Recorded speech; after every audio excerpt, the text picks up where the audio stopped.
Hey everybody, it's GoblinX and welcome back to some more Magic Arena. Today I'll be playing another sealed event of the brand new set, Innistrad Midnight Hunt. So without further ado, let's just hop in and see what rares we open today.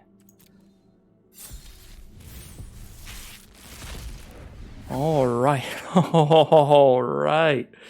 Well, we're playing green-black today. Wow. This is probably the best sealed pool I've opened in a long time in terms of the rares, because double Tovolar's Huntmaster, one of the strongest rares in the set. This is 6 mana for a 6/6 and 2 2/2s. Once it becomes nighttime, that would be once somebody chooses to cast no spells during their own turn, it'll flip to night. Once it's nighttime, this also makes 2 2/2s every time it attacks, and it has the ability to allow your wolves or werewolves to fight creatures you don't control. We have 2 copies of Tovolar's Huntmaster. Good lord, and we have 3 black rares here, a few of which look quite powerful. And yes, there are 3 rares, and a few is 3. All 3 of these look pretty good.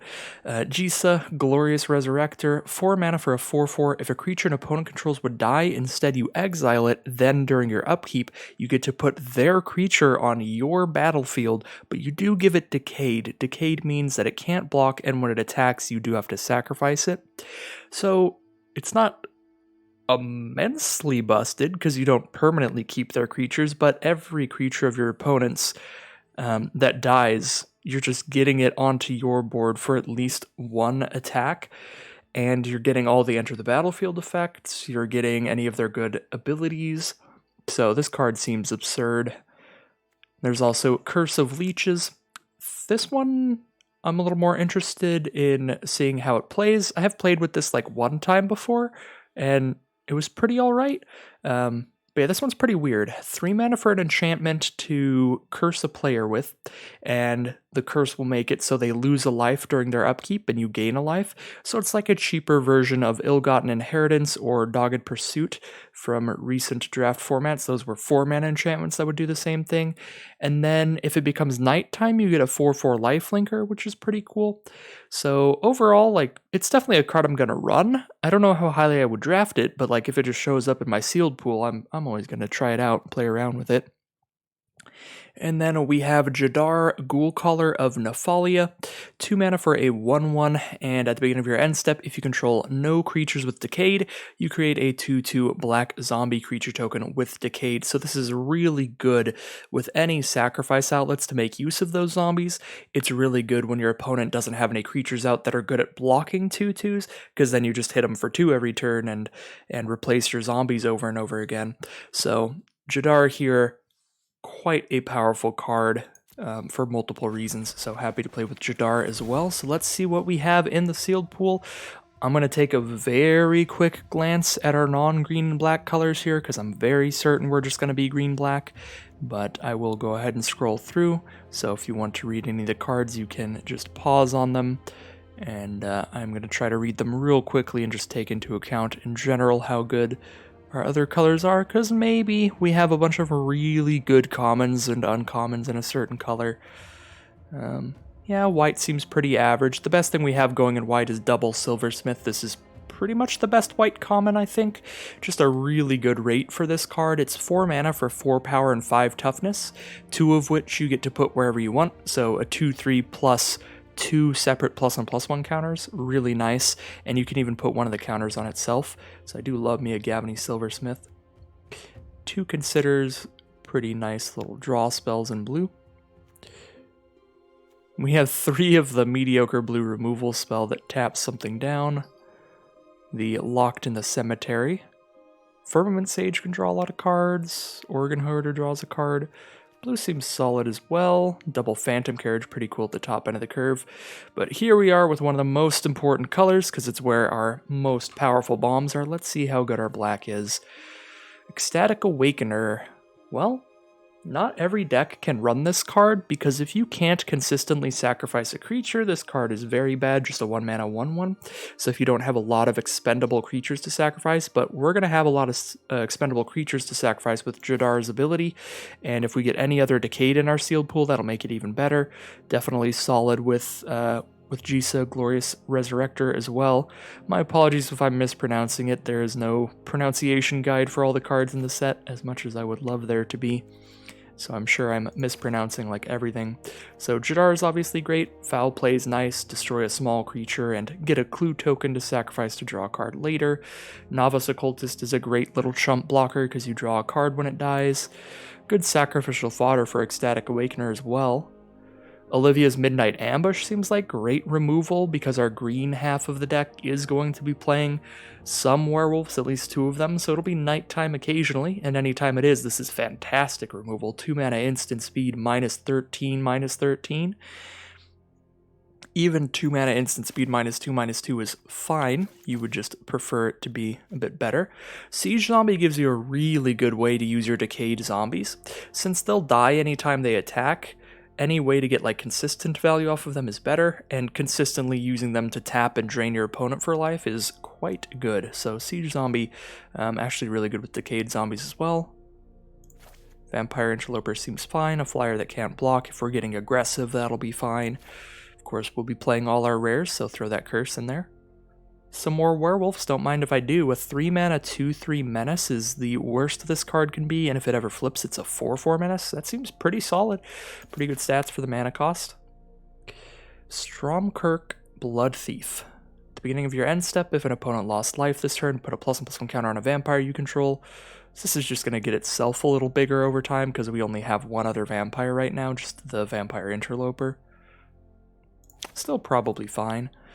There's the Glorious Resurrector herself. Diagraph Horde, some more decayed shenanigans. Seems good to me. And then Dreadhound, your big Sir Conrad the Grim. If you played any Eldraine, this is a very similar effect. You just don't get to mill each player. Seems like a fine card at the top end. We might end up cutting this because we know we're going to have 2 6-mana incredible green rares, and we don't have too much going on at the top end, but seems like a pretty nice little bomb for your average limited deck. Alright, what do we have in green here? I love the curve in black. We have a lot of 2-mana cards in black, which should hopefully make up for the fact that it looks like we don't have very many in green. We have Pestilent Wolf. We have Duel for Dominance as like a little fight spell, and then like Timberland Guide for 2 mana 2/2 on average. Yeah, very low amount of cheap green cards here. We have a Bramble Armor as well. Don't know how excited I am about that. It's really good when you're the kind of a deck that's trying to get super aggressive and you want to just slap extra power on your creatures immediately. It's good with like Coven, where you're trying to have your creatures have a bunch of varying powers. Coven is the effect where if you have 3 or more creatures with different powers, so that's like power and toughness, so if they have a different, if you have like a 1 power creature, 0 power creature, and a 2 power creature, then you get to trigger your Coven stuff.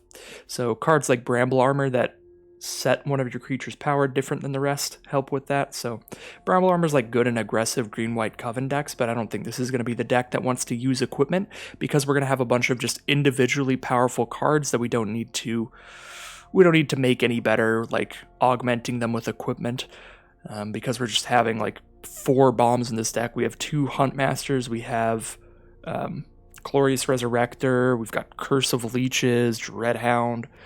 Yeah, we don't need equipment in this deck at all. And we have enough removal. We're probably not going to need Plummet to destroy specifically flyers, because we do have Clear Shot, the best green removal spell in this set. 3 mana for an instant. Target creature you control gets +1/+1 until end of turn and deals damage equal to its power to a creature you don't control. This card is awesome. You can get 2-for-1s with this pretty easily. If you attack with a 3/3 and your opponent blocks with a 3/3, then you can Clear Shot. Now your 3/3 is a 4/4, so it wins that fight, and it shoots another creature they control, so really easy to get a 2-for-1 with this, which is great. But it's still very solid when you don't. Shadow Beast Sighting is a card that I was really excited about initially, but it's so bad against blue in this format that I'm really, really far down on this card. Because if you're playing against any blue deck, basically any blue deck in this format has access to as many bounce spells as they could possibly want. There's a 1 mana unsummon spell called Fading Hope That's return a creature to its owner's hand. There's a 2-mana return a non-land permanent to its owner's hand card called Geist Wave. There's a 4-mana return a card to the top or bottom of their library card called Revenge of the Drowned. These are all commons or uncommons, so every blue deck very easily is just going to have access to bounce spells, and so this card's horrendous against blue, because any creature tokens that are really valuable just get shredded by bounce spells. If you bounce a token, it just ceases to exist, it just completely dies, so it's really, really rough against blue, but 4-mana 4/4 that then you get a 7-mana 4/4 later. Ideally, the card, it just seems like such good value to me, but it has played so terribly for me in the past that I'm just not gonna mess around with it here, especially because we do just have individually beefy cards already. We don't need those 4/4s. We got 6 5s for 5 with Ward. And of course, double Hunt Master getting in here. Grizzly Ghoul, gonna be great. 4-mana for a 4/3 trample is the worst this card can be. And if a trade happened before you play this, then it'll be a 6/5 trample for 4, which is absurd. Yeah, this deck is looking excellent, and we get to cut 2 more cards out of here. So I don't think I'm putting Shadow Beast Sighting in. Don't really need Path to the Festival in a 2-color deck, although I could still run it just to curve into our 3/6 mana cards, but hopefully, you know, just playing a bunch of decently powerful creatures on curve will keep our opponent occupied till we make it to 6 mana. Don't really want to dedicate one of my cards in hand to just grabbing another land, I think. Bounding Wolf might be okay, but there's definitely nothing in the sideboard that I think I'm really missing out on having in the deck. Alright, so 2 cuts if we want to go with 17 lands here, and I think we do. Looks like a pretty standard limited curve. We have 19 creatures and 6 non-creatures. How good are our non-creatures? They're all removal spells. Foul Play, Olivia's Midnight Ambushes, Duel for Dominance, and Clear Shot, all being removal spells. So I think I'll be cutting a couple creatures here and going with the very standard 17 creature deck. We have 1, 2, 3, 4, 5, 6, 7 2-mana creatures. Quite a lot, especially with a 1-mana creature. So I think I'll cut 1 2-mana creature, 1 3-mana creature, call it a day.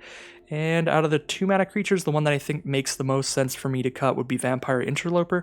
I don't think our deck needs to get that aggressive because, again, we have such big, bomby power in just our individual card, our individual level of power in our cards. So we don't really need to try to curve out and get super aggressive with cards like Interloper. I'd rather have cards that can block and let us last until we draw something like Jadar, Jisa, Dreadhound, Tovolar's Huntmaster. Now cut 1 3-mana card here, probably Stromkirk, Blood Thief. This is going to be a really slow card, and it's basically the only vampire in our deck, so it just makes itself bigger. It only puts 1 +1/+1 counter a turn, so even in the ideal universe where we're damaging our opponent every single turn, this is a 3-mana 2/2. We're probably, I guess if we damage them the turn we play it, it's a 3-mana 3/3. So 3-mana 3/3, next turn it's a 4/4, next turn it's a 5/5. In the ideal world, it's just solid, and we're definitely not living in the ideal world. Our opponents are going to have blockers quite often. I don't know, maybe we cut one of the menace creatures instead, but I feel like it's less hard for this to become a 4/4 menace than it is for this to just become a 4/4 period. So I'm kind of just more interested in the Shady Travelers and the Stalking Predators. I don't know, maybe that says something about me. Maybe I watched You on Netflix too much that I'm interested in the Stalking Predators. And we'll cut the +1/+1 little vampire card there. And let's give this deck a name.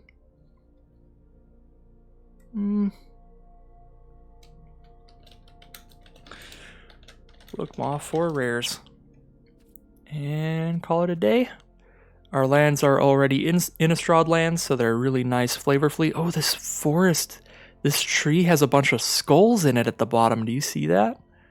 That's very cool from Andreas Roca. Alright. Yeah, no, these are good enough. I don't need to swap to other Innistrad artworks. So here we go with our second sealed event of the Innistrad Midnight Hunt format. I'm very happy with this deck. Good lord, we have huge bomb power. We have plenty of removal. We have a decent curve. Kind of got it all here in this sealed pool. Very lucky packs to open up. All right, well, no green mana, but some very good black cards here, so I'm definitely going to keep the hand. We have Ecstatic Awakener with Jadar, which is going to be an incredible combo as soon as we hit our third mana. Because Jadar turn 2 to make that zombie token, then we just sacrifice that zombie token pretty much immediately to make the Awoken Demon a 4/4 and draw a card. We could play the Novice Occultist instead, which is an option, because if we sacrifice the Novice Occultist to the Ecstatic Awakener, we'll be drawing 2 cards. We draw 1 card out of the Occultist and 1 card out of the Awakener. So the biggest reason to do that would be to try to just draw a bunch of lands immediately, but I'd rather get a little more aggressive here since my opponent didn't play a 2-mana creature. Of course, that changed very quickly. They ended up playing a flash creature there, so now the Novice Occultist might have been the better play. Morbid Opportunist is a heck of a card here. A 1/3 that they draw a card every time another creature dies. I think this card's just absolutely absurd. So I don't want any creatures to die until I draw my green mana to clear shot that Opportunist, really. It's very easy for this to draw 1, if not more cards. You can frequently draw a million, especially against our deck where we have decayed cards like Jadar here. This thing's going to be just absolutely brutal, so I just want to kill that right now, so I'm going to go ahead and do that. Get rid of the Morbid Opportunist so our opponent is not drawing a ton of cards here. And because of Jadar's ability, no reason not to attack with a Decayed Zombie, we'll get a replacement to sacrifice to Awakener here. Really lucky draw there, hitting the forest that turn. That was very important, because if not, this card is just going to go off against Jadar, completely shut off Jadar's ability, or make them draw a bunch of cards, basically. Alright, there's the Gavany Silversmith that I was talking about in white. Super good card here. That turned their 3/1 into a 4/2, and their 2/3 into a 3/4. So, pretty good aggressive board from our opponent here. I think we just sacrifice the zombie to draw a card here and get a 4/4 to block with. And we'll get a replacement zombie. We do hit a land here, which is excellent. I do not think I want to attack in here, because I am at 13. I'm a little scared. They crack back for 7 damage. I don't think I'm attacking in here. Now I want to kind of huddle up and get defensive, because just looking at our hand, we certainly have the late game. We have a Huntmaster whenever we hit 6 mana. We have the Glorious Resurrector very soon. Curse of Leeches, just a lot of really good cards coming up. So I just want to do everything I can to survive here. Now that we've drawn into at least 4 mana here. Alright, so Cathar Commando coming in. No attacks. I will absolutely take it. Well, we're 1 mana away from Tovolar's Huntmaster now. We just need to hit a forest specifically, though. So this zombie token's very unlikely to do much, so we could cash it in just to get a counter on the Grizzly Ghoul, have that come in as a 5/4 trample. It's pretty good. I would like a good blocker for Cathar's Commando, but I don't think we can really do that. Could cast 2 spells here. We could cast Curse of Leeches and Occultist, but Curse of Leeches doesn't help us block at all, and the Occultist's just a chump blocker. Although, being able to draw another card with Cultist ability when it dies can help us dig for our forest. So that is interesting. Could also just play Glorious Resurrector, but we still don't block the Commando super well. But I guess then we can just trade our 4/4 into it, and we're less worried because we get a little value from doing that. Yeah, sure. We'll go with the Glorious Resurrector here. Now we get a little bit of value, even if we do trade our 4/4 down into a 4/2.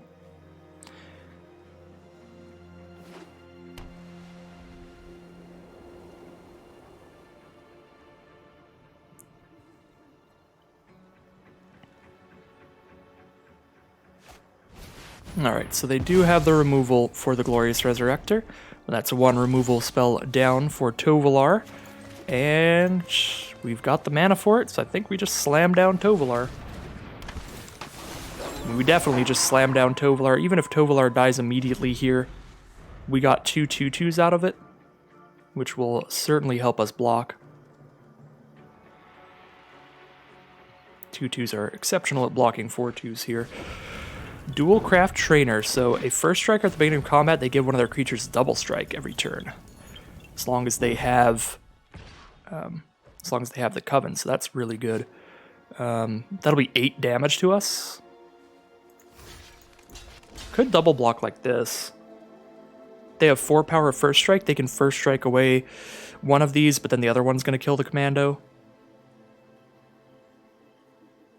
That's actually kind of fine. It's not the greatest trade ever, but it gets that off the board, which gets them off of Coven, because now they just have 3 power creatures and 1 power creatures, so they won't get double strike on future turns. They need 3 separate powers, so I think it's actually worth it. Just to untrigger their Coven, to keep them off of the Coven cards. Alright, so I could just pass the turn to get Tovolar to flip. But we can also just play a bunch of cards here, which is super likely to be good. 3/4 and a 3/3, they could double block Tovolar, and we can only kill one of the 2. We can kill the first striker there. Definitely don't want to attack with Tovolar. If we put a +1/+1 counter on Tovolar, they have to block with all 3 to kill it. And then our Grizzly Ghoul is just absolutely massive. You know, we've got more than enough value going on right now. I'm just going to chump attack with Tovolar. Well, not chump attack, but offer the trade for basically their whole board. Alright, no blocks from our opponent, so I guess Grizzly Ghoul does not get to be super massive, but gets to be decent here at 5/4 trample.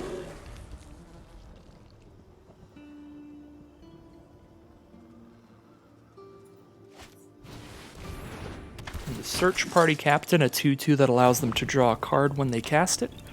Quite nice. They are back to Coven, so they have double strike again. Well, jump block with a 1/1 then. Don't want to take 6 here, and a 1/1's not going to attack into their first striker well at all.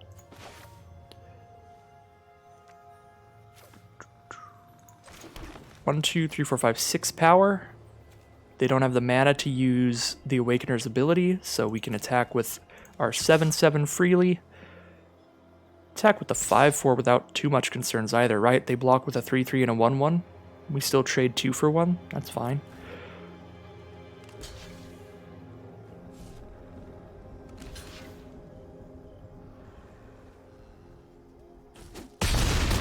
So chump block, take 5.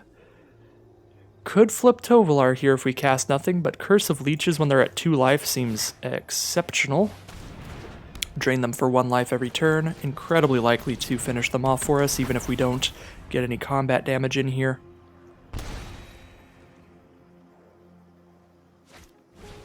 Brutal Cathar. That'll get rid of Huntmaster, but Curse of Leeches will finish them off next turn.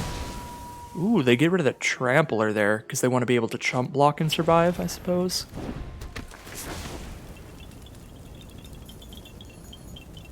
Alright, Silversmith gets double strike. We have a really easy chump block here with the Occultist. And there's the concession from our opponent. That Curse of Leash is going to finish them off next turn. And that will be a round 1 victory for the 4 rares incredible sealed pool that we've got today.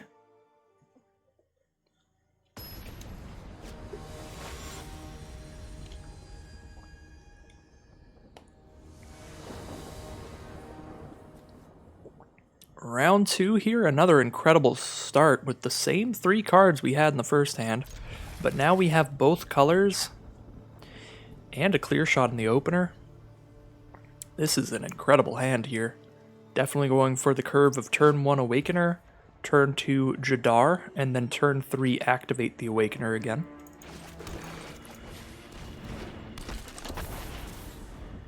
Just a really aggressive start.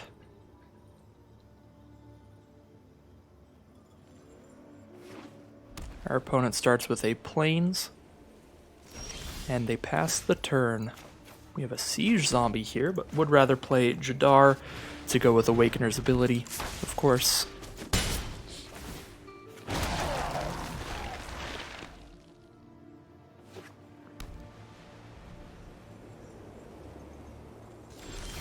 And another Plains from our opponent, no card on turn 2 here. So it's actually going to be more damage to sacrifice the zombie pre-combat, because we're adding 3 more power to the board by doing that, so I'm going to go ahead and sacrifice the zombie pre-combat. We get 2 damage by attacking with the zombie, and 3 damage by sacrificing it.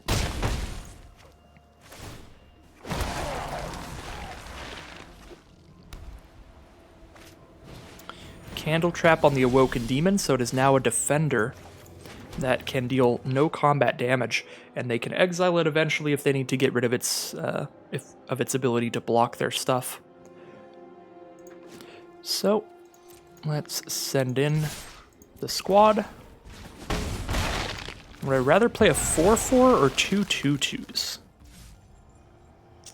I'm gonna play the 4/4 because her ability is so good instead, and this way if they play anything to block with, we can clear shot, and if we kill a creature with clear shot, we get it onto our own board as a decayed version, but still, we get it onto our board.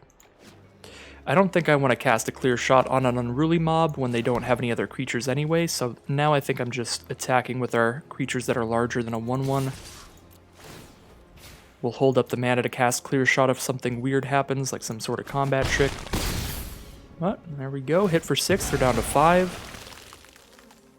Double Siege Zombie here is going to be incredible.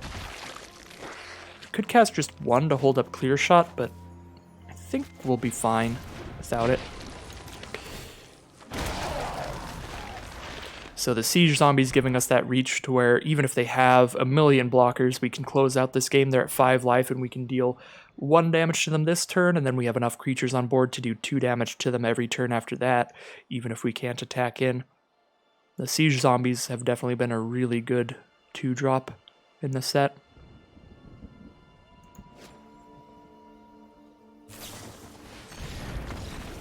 Alright, they hit their black mana on turn 5, too little too late for them. They did have a blood pact to draw some more cards, but it makes them lose 2 life, so they are far, far below enough life to afford that right now. So a concession from the opponent leading to a 2-0 start.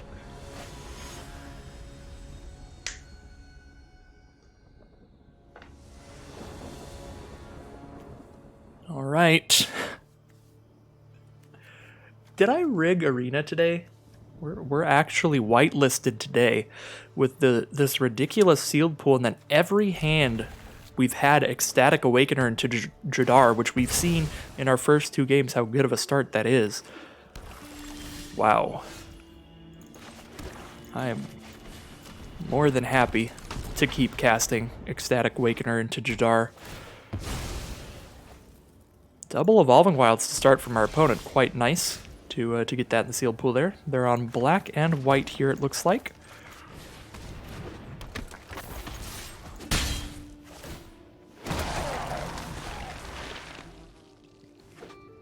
Black, white, and red.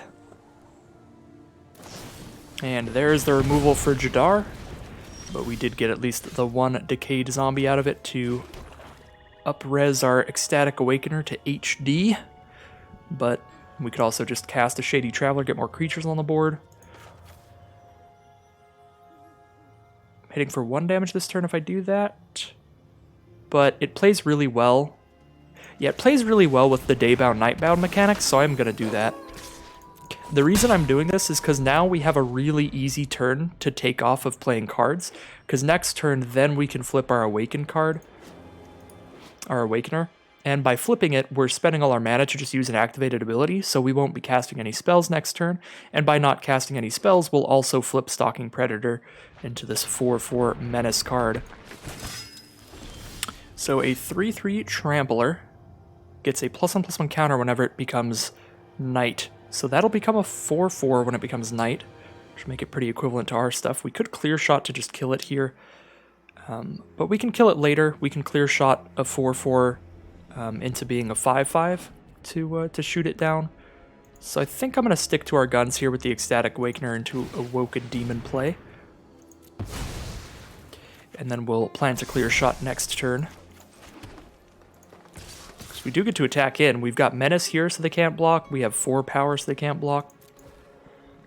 And we're fine with the crackback. And it is night. So now we have 2 4/4s, one of which has Menace, which is excellent. We've also drawn a Tovolar's Huntmaster in the meantime, so we've got a big late game card coming up. Florian Voldaren Scion from our opponent, a 3/3 first strike at the beginning of their post-combat main phase. Look at the top X cards of the library, where X is the total amount of life your opponent's lost this turn. Exile 1, put the rest on bottom, and they can cast the exiled card this turn. Interesting. I think they're in a defensive enough position, being at 12 life here, that I would rather shoot their Sunrise Cavalier than their Florian, because I want to just kill the best blocker. Because I don't think they can really afford to just attack us and try drawing cards off of this. So, I think I'm going to clear shot the Cavalier here. But I suppose I could wait until blocks and try and get a 2-for-1 out of it. Because they might try to trade with Awoken Demon. Sure. See if we can get a 2-for-1 out of it. They could have an instant as well for 2 mana here. The 2 mana -13/-13 spell. As long as it's nighttime. We've got a couple copies of that in our deck. That would be a blowout if they use that to respond to our clear shot. They're just going to take 8. Sure. Alright, if they had -13/-13, they would have used it after they decided to not block there, rather than go to 4 life. They would have just killed the Predator at that time, so now that we know they pretty much don't have that, we'll just clear shot here. And get rid of the Cavalier, I think.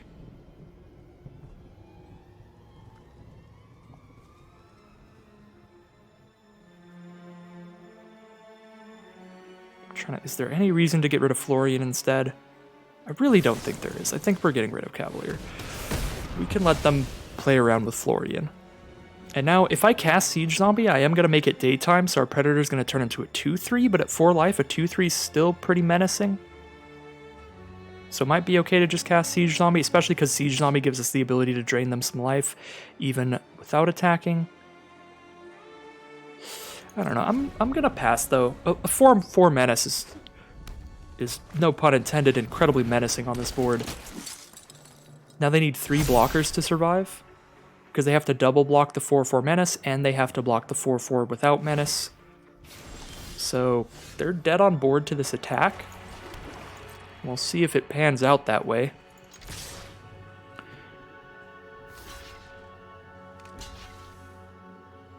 Alright, first strike away the 4/4 Menace, take 4.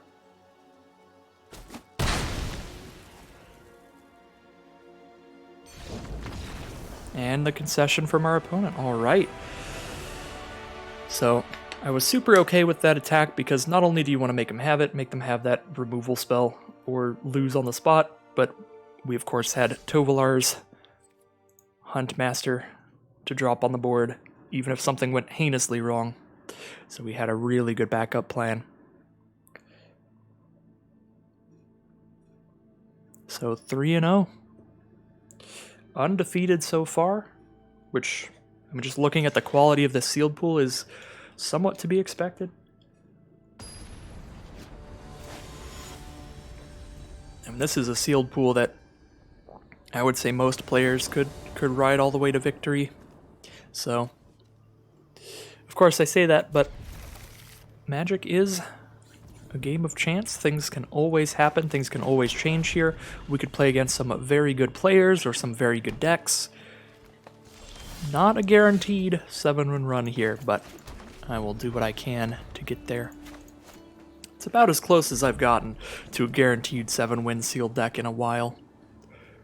I think this deck is just exceptional. Alright, Pestilent Wolf from our opponent. You can just play a Menacer here and be fine with it. I could foul play that wolf next turn, because then I have enough mana to kill it and draw the card.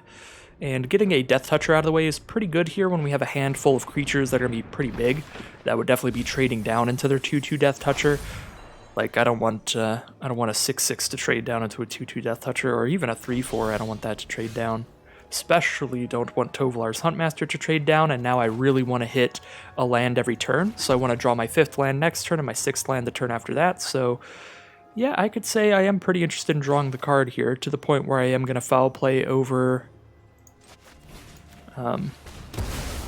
casting a Shady Traveler. Because I just want to guarantee I'm hitting the 5th and 6th lands, so we'll up the chances of that by drawing another card here, seeing another card to dig for lands. Plus, this way our Shady Traveler gets to attack in, because Menace with only one creature on their board is just unblockable.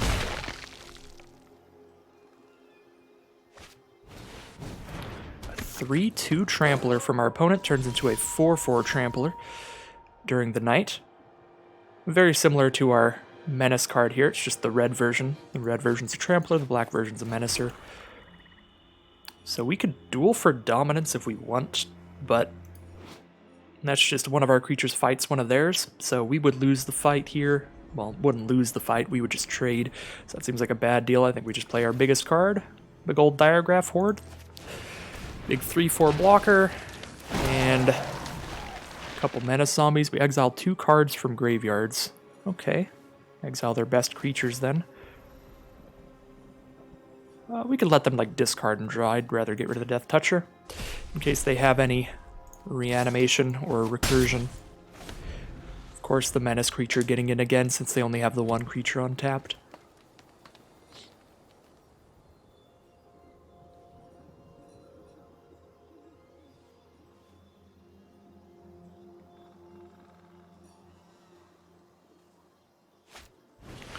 Contortionist Troop. With Coven, they get a +1/+1 counter every end step, right? At the beginning of their end step, yeah. Put a +1/+1 counter wherever they want. Really nice card there, the Contortionist Troop. Also, by being an X mana XX, they can have it fill in for whatever power they don't have on the board currently. Oh, they actually shut off their Coven by doing that, but if they play another creature next turn, they'll set it right back on. But now they only have 3s and 4s on board, so that's only 2 separate powers. So that's kind of good for us. We definitely can't attack in now. If I attack in with a 2/3 Menace, they block with a 3/4 and a 4/4. Of course, the 3/4 they just block with a 4/4. I guess with Duel for Dominance, we have an instant speed fight spell to change that a little bit.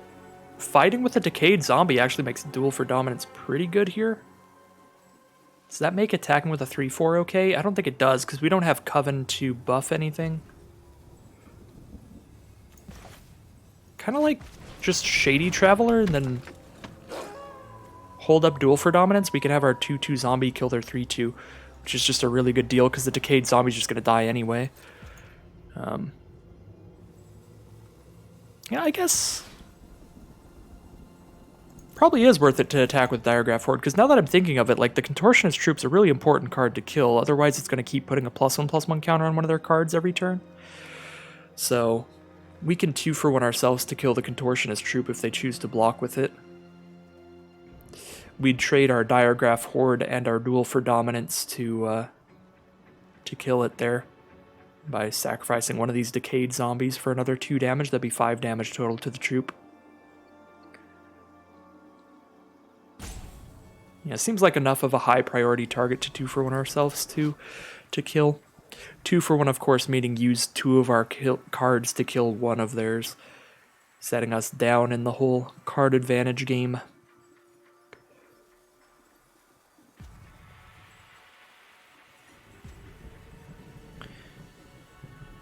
What are they choosing? So no blocks here. Fair enough. We'll just get some damage in then and pass the turn. Save the Duel for Dominance to get rid of that Harvestite Infiltrator whenever we want, because it's not a big enough deal to like definitely want to kill it. So we can wait to do it until their end step, because by their end step they might have a better 2 toughness creature like that to kill. I guess the question is this actually better? When it becomes nighttime, it does give all their wolves and werewolves +1/+1, but if I get rid of this 3/2, that'll be the only wolf and werewolf on their board, so it's not actually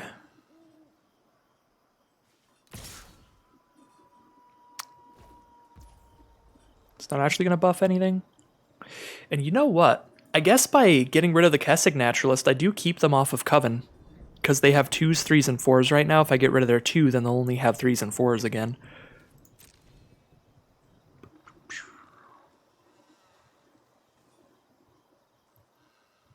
Do I want to trade a 2-3 Menace for the 3-2 Trample? Kind of think I do. But maybe not. These become 4-4 Menaces and they're at 13 life. Could somewhat easily just take the damage here. But I feel like I have enough like gigantic creatures coming up here that just clearing off what they have right now seems good to me. Seems decent.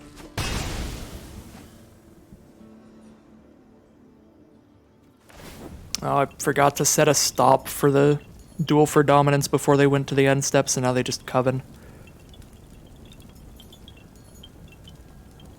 I think it triggers either way now, but I guess we can find out.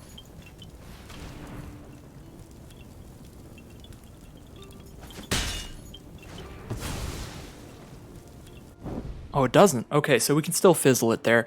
Okay, very happy with that then. I was worried that I just missed the opportunity to do that since it waited for the trigger to go on the stack there. Alright, well, giant creature it is, right?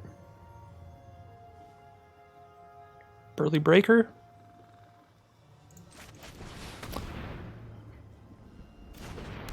Looks like the best play. But we are no longer attacking in here.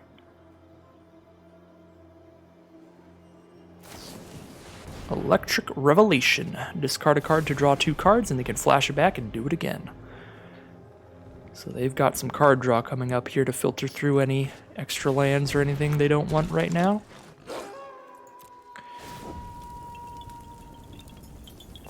And they have Coven again with that Burly Breaker coming out. Trade Burly Breakers here, or they can double block and we can kill a Contortionist troop.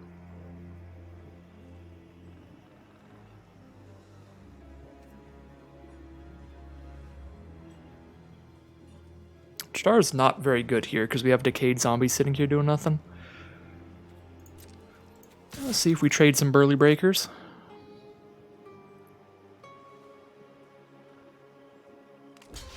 We do trade some Burly Breakers.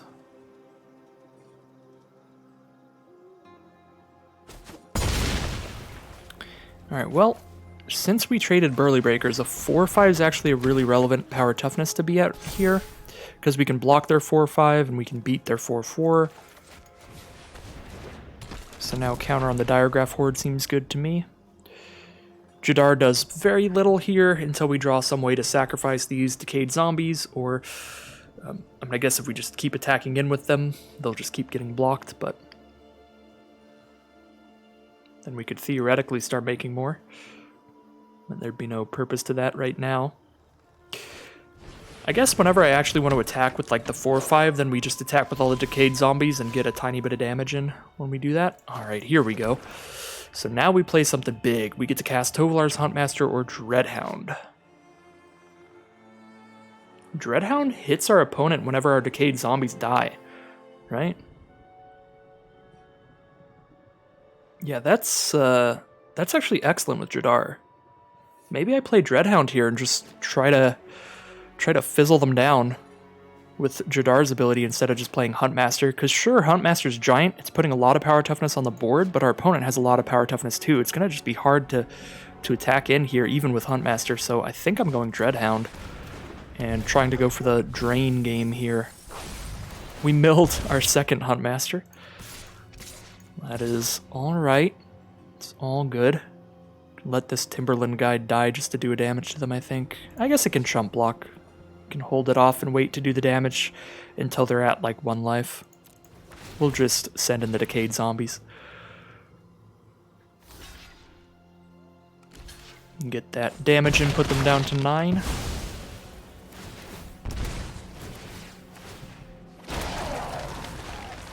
Now we're really going off with Jadar.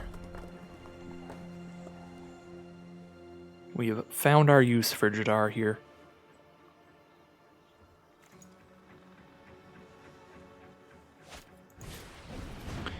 Immolation on Jadar. Well, Dreadhound still hits them for 1 right now and hits them for more as other creatures die. So Jadar helped a little bit, but Jadar is quite dead. A Bird Admirer from our opponent and a Flame Channeler, once again establishing a massive amount of power and toughness on our opponent's board.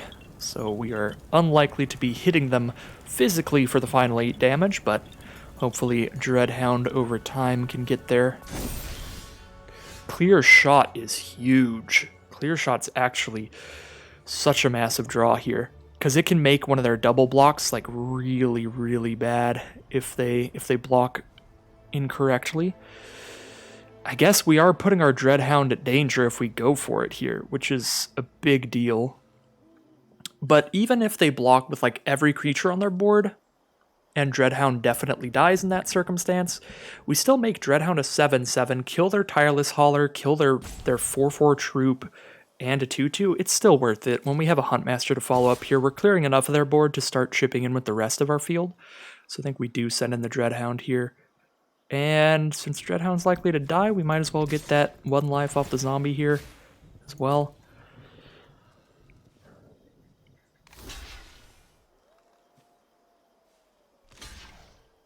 Ooh, do we get to do the disgusting play? I think we do.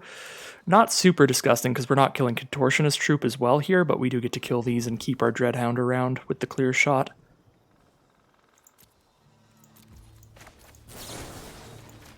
Get the nice 2-for-1 here. Kill both of those, drain them for life, keep Dreadhound around. Excellent stuff, and they're down to 5, and they even just scoop them up there. And that is how Clear Shot is just an exceptional removal spell. Easily the best green removal in the set. So 4-0 now for the Golgari deck.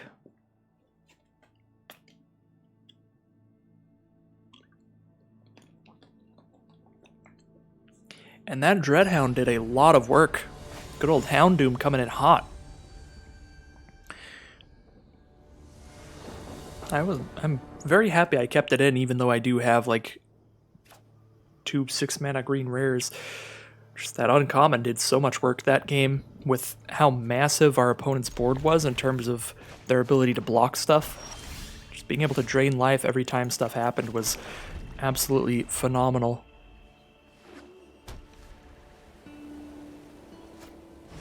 So a Novice Occultist is going to start things off from our opponent. They are on a black-white deck here with a 1/2 that draws them a card when it dies.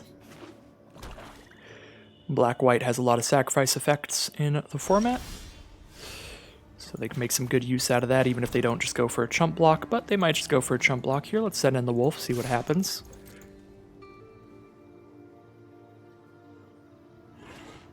Sometimes you're like stuck on lands and you want to just cash in the Occultist to draw a card. Looks like our opponent is not in that situation though. They're just going to take the 2, save the Occultist for a better block later. So let's get a Siege Zombie out here.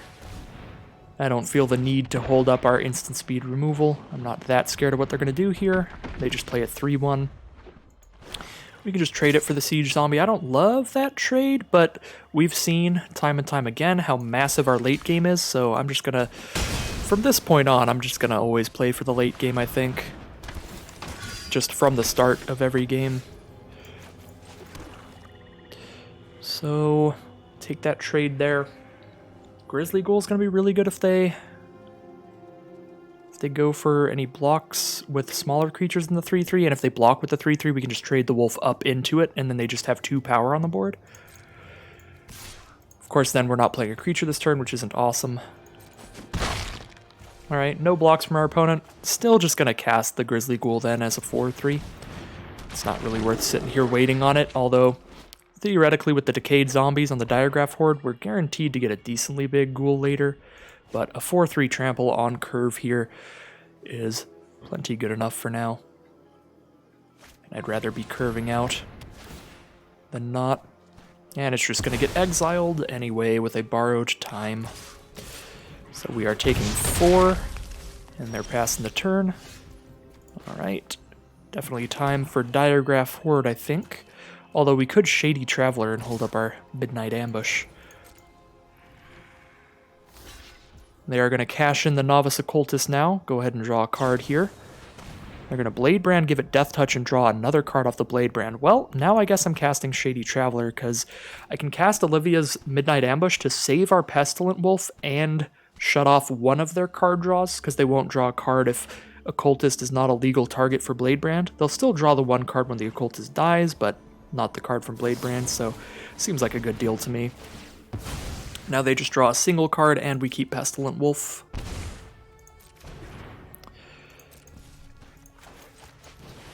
And so we'll cast the Shady Traveler instead of the Diagraph Horde.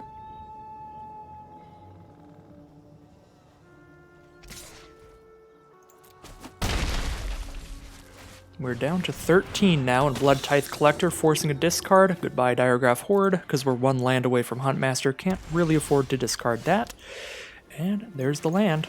They've got one card in hand. If it isn't removal for Huntmaster, then we're having a great time here.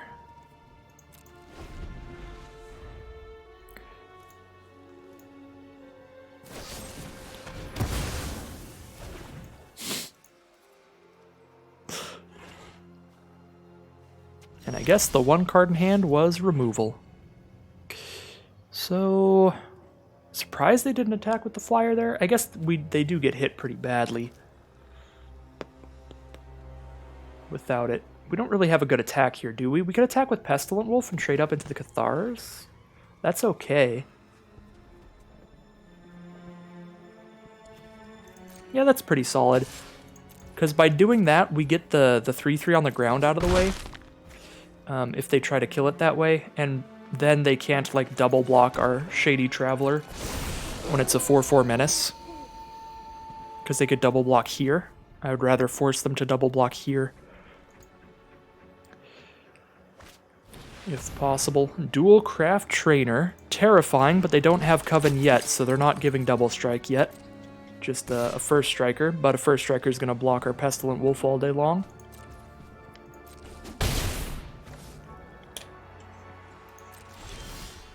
Siege Zombie. So we can start draining them life even if we aren't attacking in, but they are definitely outracing us with the flyer. If we attack with Stalking Predator, they double block with the 3/3 and the 1/1. And get rid of that. And then we just can't attack into the first striker. I feel like we just aren't attacking in here, are we?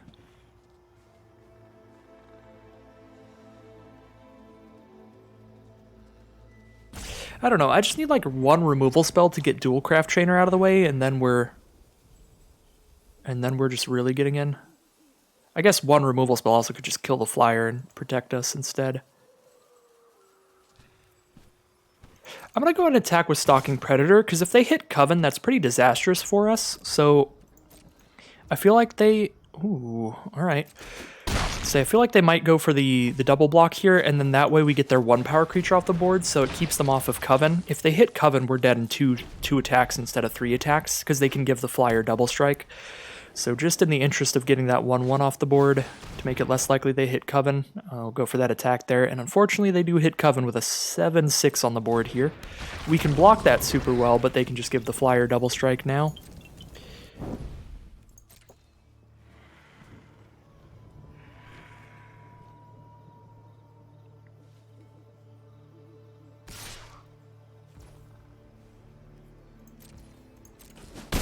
Alright, dead in one more attack from the flyer. It's really the only problem here, even with the Dual Craft Trainer. If the flyer wasn't here, we're still not in that big of an issue. Novice Occultist, not gonna do it. Unless we hit for lethal here, we are dead in the sky, so I'm gonna scoop him up. And that will be the first loss, 4-1.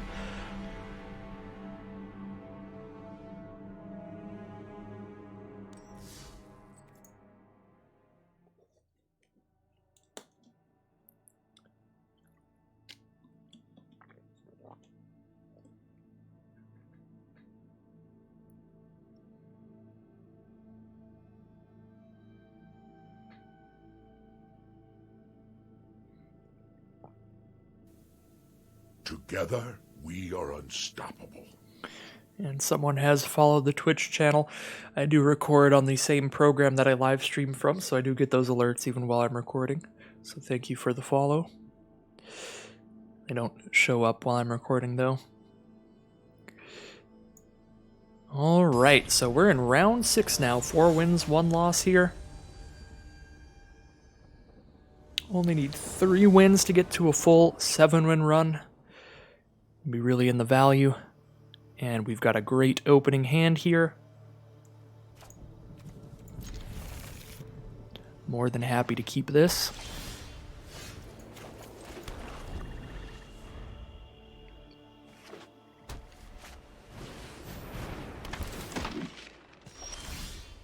Two mana for a 3/2. If they have Coven, they get hexproof.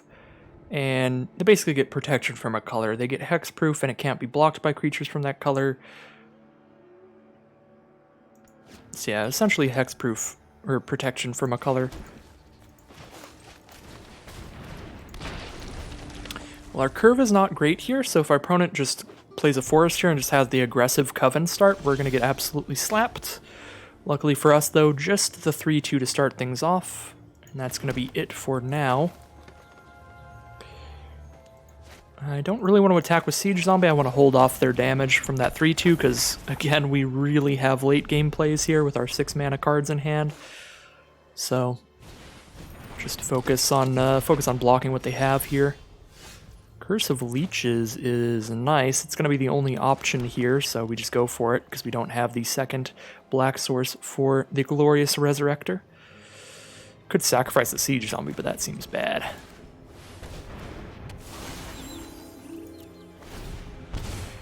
Now we're draining our opponent for life every turn. They are stuck on just white mana here, and it's pretty much impossible to be monocolored and sealed, so fairly certain they're stuck off of a second color.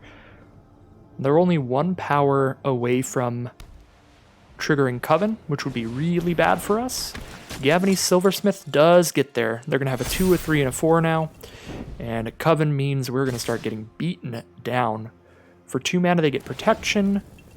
For 3 mana, for 0 mana, they get flying. I'm just going to kill Sun Gold Sentinel before they can activate its protection. Sure, I'm 2-for-1ing myself here, but the fact that this can get protection now on future turns for only 2 mana is really disastrous. I guess I am really relying on drawing a swamp here, or any land, to play Diregraph Horde, but if I don't, then I won't be casting spells, so I'll have a 4/4 lifelinker to block with, so I mean, this seems fine to me. Seems like a fine 2-for-1. Because it also potentially keeps them off Coven. We do hit the land, so we could play Diregraph Horde or the Glorious Resurrector. Or we could just flip this into a 4/4 lifelinker. I think I'd rather play Diregraph Horde because it's big enough to block their stuff, so they won't attack in if they don't have removal here. And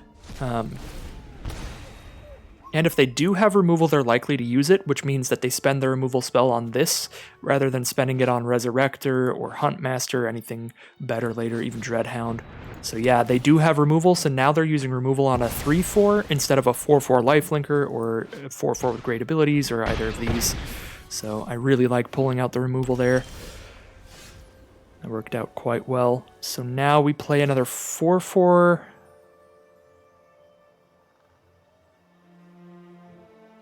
because we just need to be able to try to block what they have here. Or do we flip the lifelinker? I think we play another 4/4 with a great ability. So we are draining them for a life every turn, so even if they just immediately removal spell Glorious Resurrector as well, then we're fine. Oh, and they're stuck on mana, which means the Lurcher flips, and now we have a lifelinker to attack with. Now we're living the dream. It's also nighttime, so our Midnight Ambush that we just drew is a -13/-13 for only 2 mana at instant speed, which is excellent. Siege Zombie gives us a great way to use these decayed zombie tokens. We are living the dream here, and our opponent is not having a good time with their lack of a second color right now. I have enough life gain with the lifelinker and the life draining card here that I'm not going to spend removal on their flyer. I'm just going to take the hit if they attack in, and they choose not to attack in. Just going to hold on to this removal for a rainy day, which is definitely not right now. Right now we're super fine. I like foul play, draw a card here, get rid of the trapper, because that'll be annoying at shutting down some of our stuff.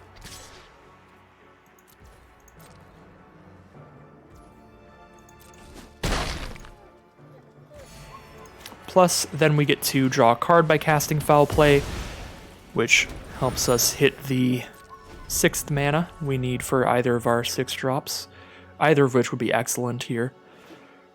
Probably going to go for Dreadhound, actually, for just the more immediate damage, the more immediate impact. Alright, another counter on the Candlegrove Witch, so it's a 4/4 flyer now.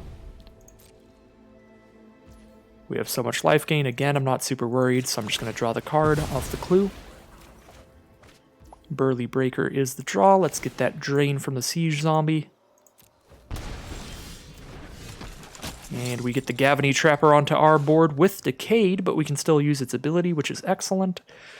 We have 2 2-mana removal spells we could cast here. Midnight Ambush and Duel for Dominance. Do we have just lethal then? Because we kill 2 blockers, they have a single blocker? Yes, I believe we do. I believe we just have lethal here. If we shoot Candlegrove Witch, fight the Silversmith, yeah, they just scoop them up immediately. We probably had removal with a single, or we probably had lethal with a single removal spell. 1 removal spell, they have 2 blockers, they block there and there, take 1, 2, 3, 4, 5, 6.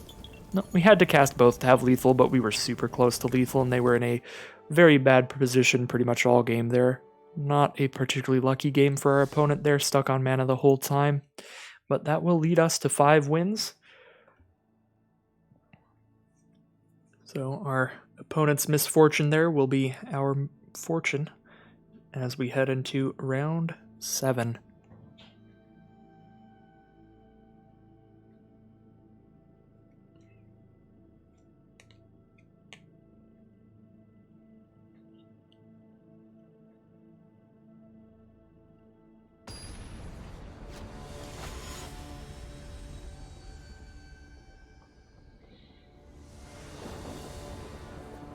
Alright. Pretty sweet hand. We don't have our late game plays, but we know what our deck list is. We are likely to draw some late game power. All we need in an opener is good stuff to play early on, and we've certainly got that here. Festival Crasher. Front runner for best artwork in the set. But it's also like a Kiln Fiend, a 1/3 that gets +2/+0 whenever they cast an instant or sorcery. So can be a dangerous, aggressive card. So I'm going to cast our Novice Occultist here to block it anytime they don't cast an instant or sorcery. And then, of course, chump block it if they do. Just a fine chump blocker since we do draw the card when they die.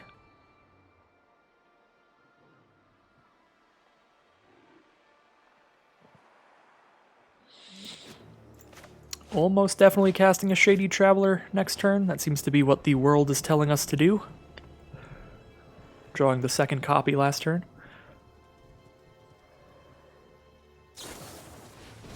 Play with Fire. They are going to use the removal spell directly on the Occultist. Pretty happy with that. That seems like just a great deal to me in general, since it does draw us a card when it dies. And we can only give -2/-2 with Midnight Ambush, and they have a 3 toughness creature, so Shady Traveler it is.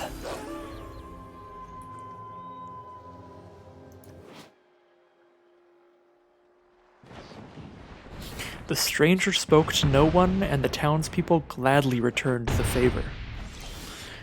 It's pretty nice. It's me, IRL.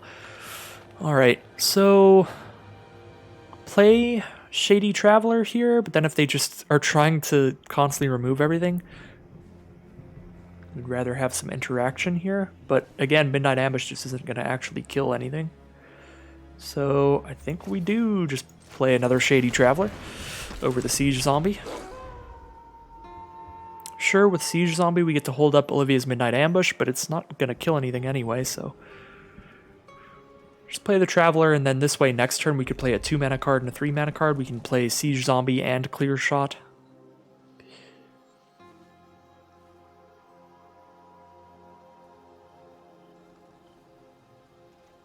Opponent is off to the aggressive Festival Crasher start. If they have another instant or sorcery here, they kill the Traveler. It's 1 damage if they don't, so just let it through.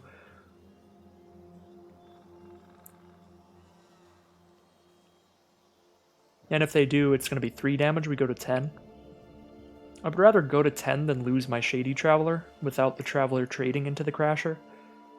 So yeah, this is definitely a position where I should not block.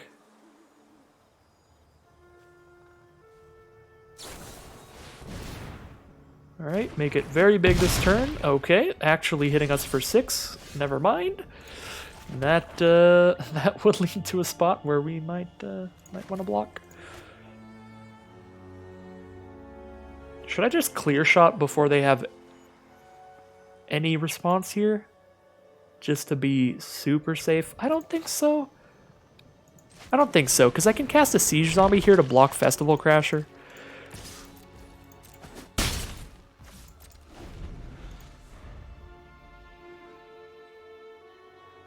Like, now I just block Festival Crasher, and then if they try to do nonsense after the block, I can Clear Shot. Oh, dear.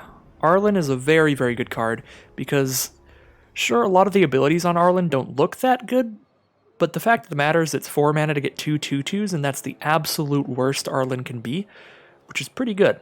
If you get anything more than 2 2/2s out of Arlen, you're living the dream. And it's not that hard to do so. So Arlen is a big issue for us.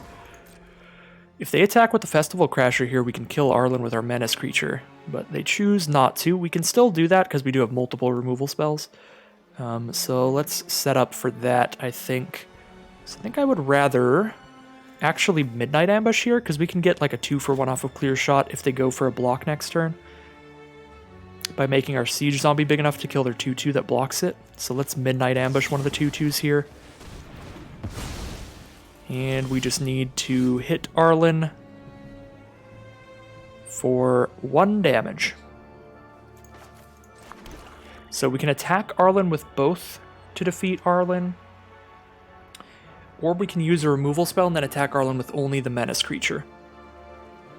If we attack Arlen with both, our shields are down on board and we're at 7 life, so that's going to be super risky.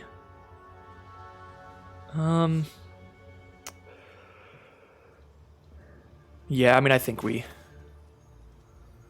duel for dominance so our Menace creature kills Arlen. And then we can hold up a blocker.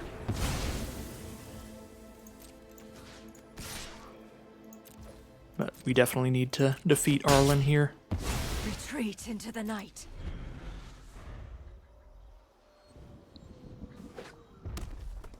So as you can see, that's kind of the power level of Arlen there, where I ended up having to use...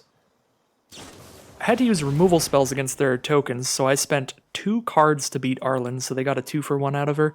Plus I had to attack with stuff. So it left me with my shields down here when my opponent's on an aggressive start. So it made me make some plays that I would not have otherwise. Like, I definitely would just be sitting and blocking otherwise. That is a great draw. Get on out here, Huntmaster.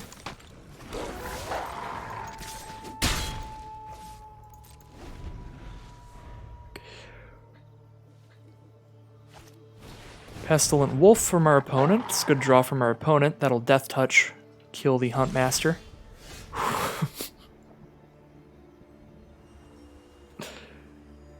For memes, let's do it. It's probably not right to attack with Huntmaster still. I was considering for memes sending in the Huntmaster, but I don't think that's right. But you gotta have some empathy for our opponent here, because this is a bad time for them, facing the double Huntmaster.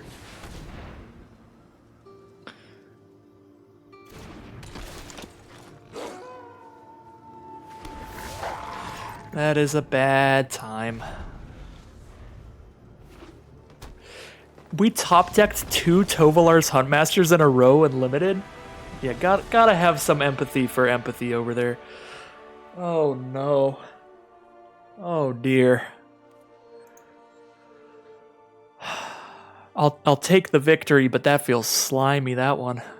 That feels so slimy.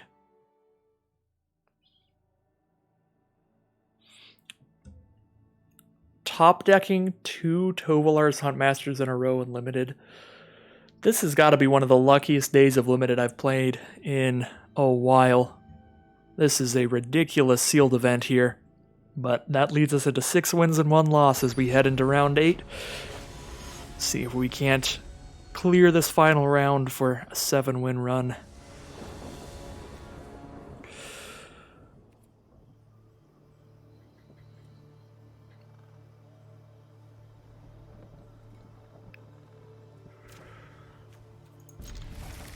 Super keepable hand here. We got a 2-drop into a 3-drop. Uh-oh.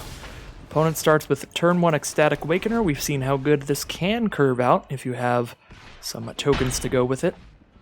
Let's see what they play turn 2 here. Vampire Interloper. Not a token, so not likely to get sacrificed to the Awakener. Just a vampire that's going to keep shredding our life in the sky. Hitting for 2 a turn.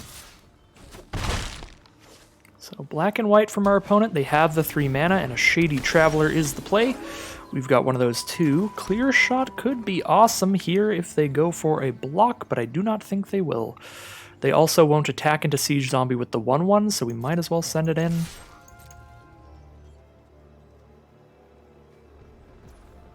Alright. The Siege Zombie's only stopping 1 damage here. Can't really block the Menacer. Do I want to Clear Shot something? Or do I want to play Dawnheart Mentor? Then we have a good block for the Ecstatic Awakener. We have a decent block for Shady Traveler. Or do we play our own Shady Traveler? I think we play Dawnheart Mentor here. And just take the 2 damage from the Traveler, but now we're holding back Awakener still.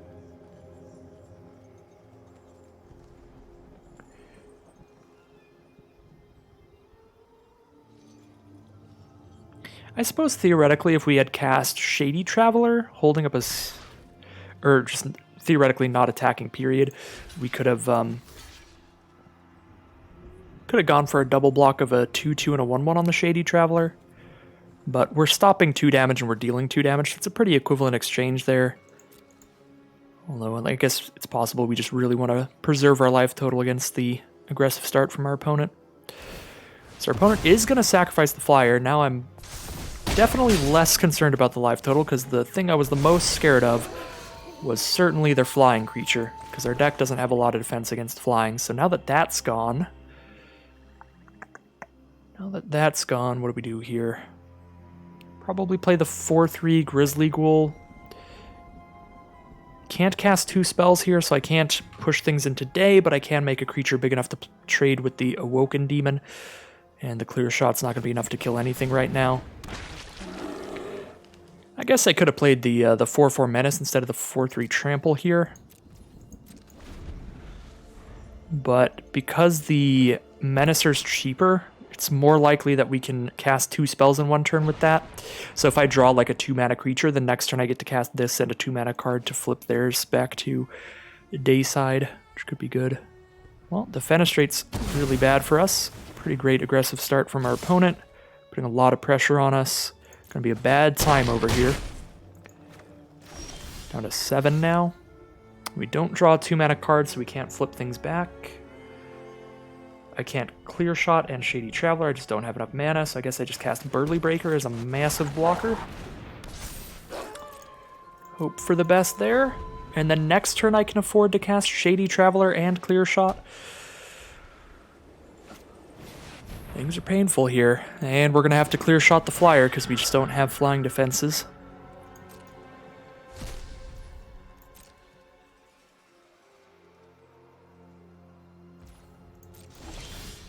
I missed out on 1 damage to them from Siege Zombie. So I don't think we can afford to take 3 in the sky, so I think that we cast Shady Traveler here. Do I clear shot right now? If I clear shot right now, they're down to a 4-4 and a 2-3, and that's their board, period. A 4-4 and a 2-3 menace. The 2-3 menace we block with a 0-4 and a 2-2. The 4-4 we block with a 4-4. I could attack with the 8-7 here and go for a clear shot right now. And we put them down to 10 if they don't block. Or we put them down to 9 if they don't block and I clear shot. Okay, so... yeah, we'll go for it this turn, flip everything back.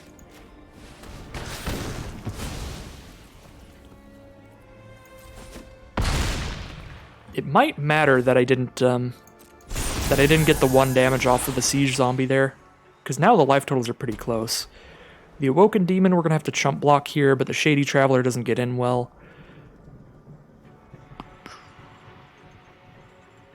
And if they attack too aggressively, we can crack back super well with a 6-5 and a menace creature. Although a 7-6 is gonna block very well. All right, and yeah, here if they don't attack both of them, like the only decent attack they would have would be to double attack, because if they double attack because of the Menacer, I'd be taking some damage, but I could still double block a 2-2 and a 2-3 into the 4-4.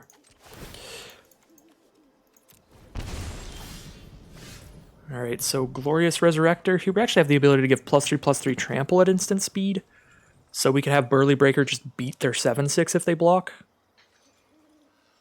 But then, I mean, if I attack, I can't block super well. If they have 2 menace creatures, I can only block 1 of them. So I guess I block the big one. I think we go for it. This might cost me here, but I think we go for it. Okay, the double block, we can give +3/+3 here. That'd be 9 power, not enough to kill both, so we just have this trade up into the 7-6 menace. Good deal. And now we get to have our mana do something else. Now we get to just cast the Resurrector.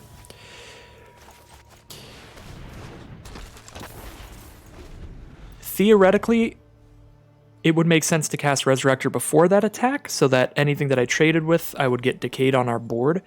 But then I wouldn't have access to the ability to threaten the +3/+3 trample, and I think threatening the +3/+3 trample is better, because that forces a block. If we play Gisa first, they can just not block, and then I'm really scared about the 7-6 menace and 2-3 menace coming at me. So that's why I went for the Resurrector after combat, even though having creatures die when Resurrector's on the board is good. Alright.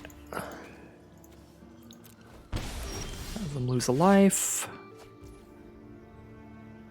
So we give +3/+3 trample here for 6. They don't have Coven, but as soon as they do, that'll be bad. We can make a 7/7 out of Gisa. So they have to block, and to kill it, they have to triple block. Yeah, play the Resurrector, I think, or attack with the Resurrector, I think. They're forced into a block, or they're dead on board.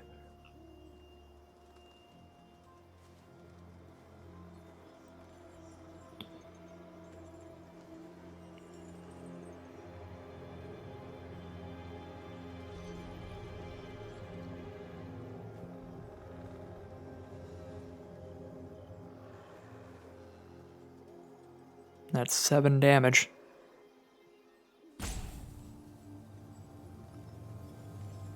Feels counterintuitive because it's the best ability on our board, but it's also just the biggest creature that actually threatens lethal here. So they do basically the only block that works here. So we get to kill the 4/4 and the Menacer. But we do lose the Resurrector. But all in all, very good trade for us, but it's a forced block for our opponent. They didn't really have a choice. But it's certainly a horrible time for them. Forgotten Archangel off the top. Lifelinker.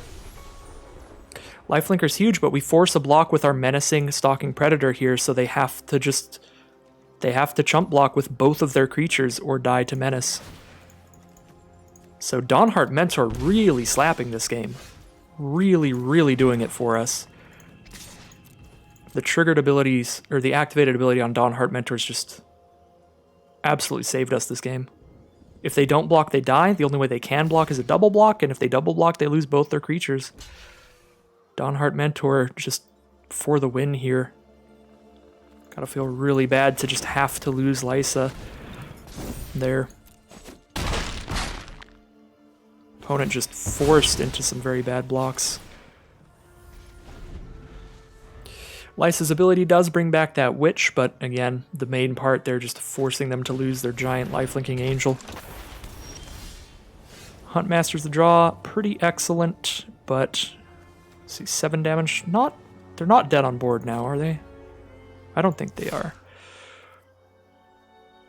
So 4, 5, 6, 7, 8, 9. Yeah, they're not dead on board.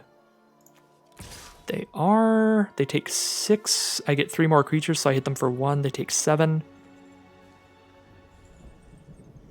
I mean, we definitely attack with all the creatures that are big enough to just, like, get in there. Because we're about to get a ton more blockers anyway, so...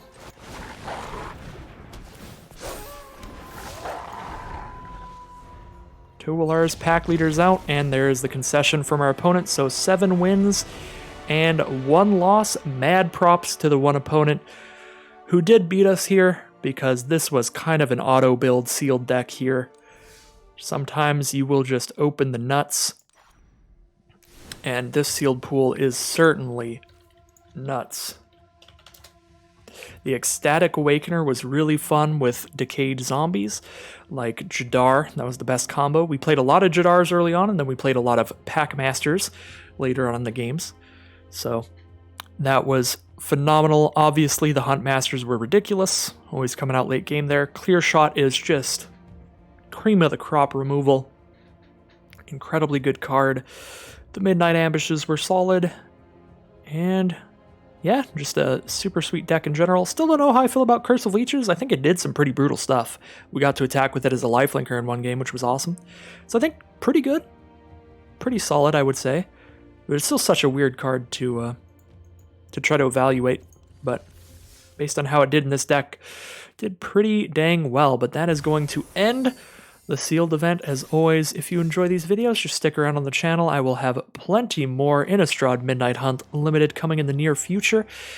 If you are watching this on the day of release, I am live on Twitch right now, as well as tomorrow, with more drafts of the set. Took a few days off to just play a ton of the set and really get familiar with it. So you can check out the Twitch channel that is in the link below if you want to hang out with me live. And as always, thank you all very much for watching, and I'll see you again very soon for some more Magic Arena.